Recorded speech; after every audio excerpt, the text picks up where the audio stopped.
Allahumma salli ala Sayyidina Muhammad wa ala ali Sayyidina Muhammad. Assalamualaikum warahmatullahi wabarakatuh. InsyaAllah hari kita cuba untuk meneruskan sesi ta'alim hadis kita, dan kita akan masuk hari ini pada tajuk yang seterusnya, iaitu puasa akan memberi syafaat di akhirat kelak. Subhanallah. Okey, jom kita tengok satu perkara yang besar ni yang perlu kita rasa teruja. Bayangkan puasa berbagai syafaat kat kita. Jom kita dengar hadis dia. An Abdillah bin Amr radhiyallahu anhuma anna Rasulullah sallallahu alaihi wasallam qala as-siyamu wal Qur'an yashfa'ani lil 'abdi yaqulu as-siyam Rabbi inni mana'tuhu at-ta'ama wash-shahawati bin-nahar فشفعني فيه. ويقول القرآن منعته النوم بالليل فيشفعان. Maksudnya daripada Abdullah ibn Amr radhiyallahu anhu, sesungguhnya Rasulullah sallallahu alaihi wasallam bersabda, puasa dan Al-Quran akan memberi syafaat kepada hamba pada hari kiamat nanti. Puasa berkata, wahai Tuhanku, sesungguhnya aku telah menegahnya daripada makan dan syahwat pada siang hari, maka berilah syafaatku kepadanya.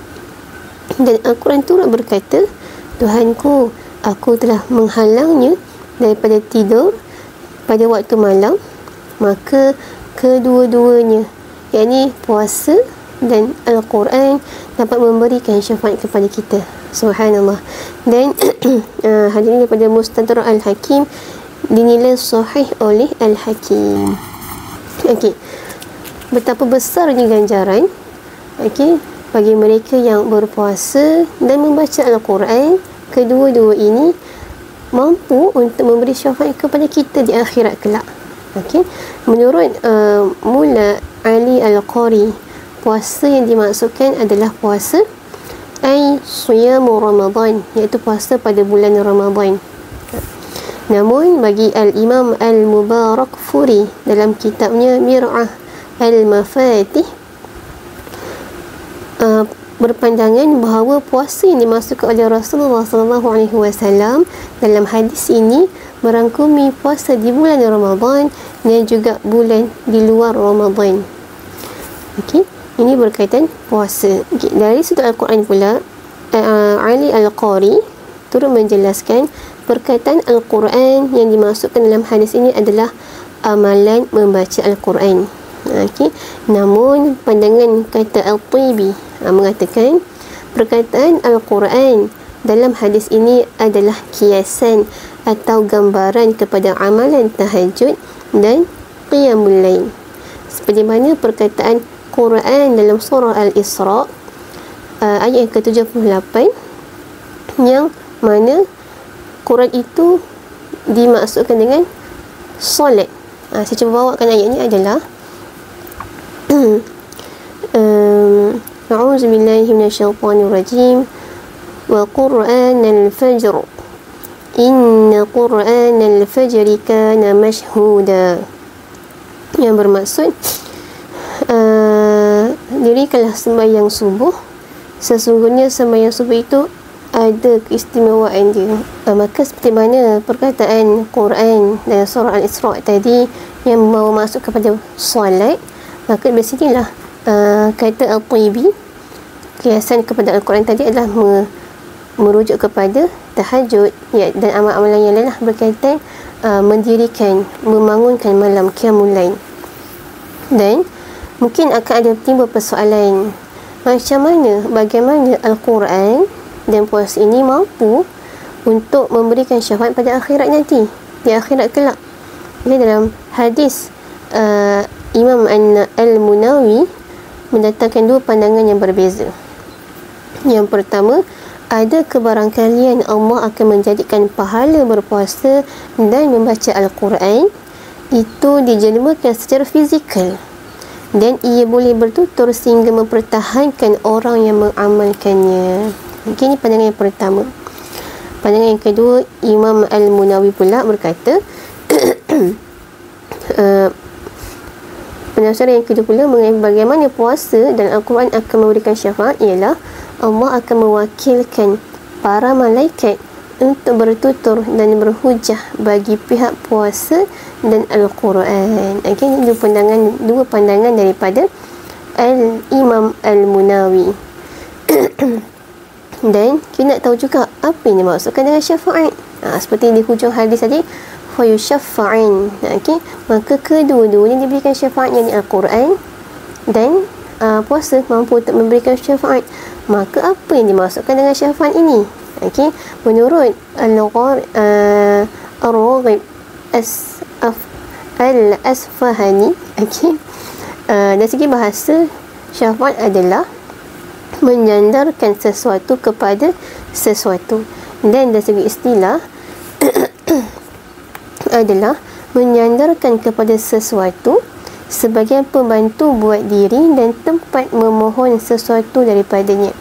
Dan kebanyakan sandaran ini digunakan kepada orang yang lebih tinggi kedudukannya, dan diberi sandaran atau bantuan ini kepada orang yang lebih rendah kedudukan daripadanya.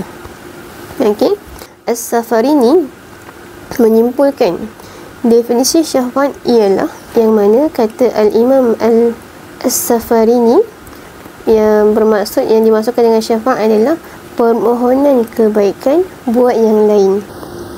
Makanya kita dapat faham puasa dan membaca puasa dan Al-Quran ini boleh menyandarkan ataupun memberi syafaat kepada mereka yang melakukannya di akhirat nanti, sehingga boleh membawa kita masuk ke dalam syurga. Kata At-Tibi, iaitu Allah memberikan syafaatnya, ini sandaran atau sokongannya terhadap amalan puasa dan Al-Quran tadi, sehingga menjadikan mereka masuk ke dalam syurga. Masya-Allah. Namun akan ingat, namun dalam kita cuba melakukan ibadah puasa dan juga membaca Al-Quran ini, perlu kita untuk menjaga adab-adabnya.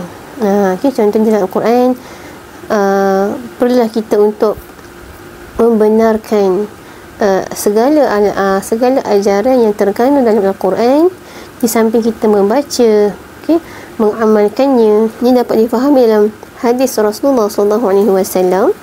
Barang siapa membaca Al-Quran dan menghafalnya, lalu menghalalkan apa yang dihalalkannya dan mengharamkan apa yang diharamkannya, maka Allah akan memasukkannya ke dalam syurga, dan Allah menjaminnya untuk memberi syafaat kepada 10 orang keluarganya yang kesemuanya telah diwajibkan masuk neraka. Begitu juga dengan puasa, perlu kita jaga tata tertibnya.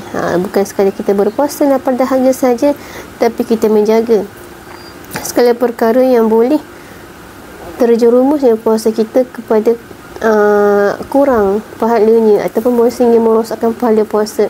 So kita kena jaga dengan baik, supaya dengan itulah barulah kita boleh untuk mendapat syafaat daripada Al-Quran itu sendiri dan juga puasa itu sendiri.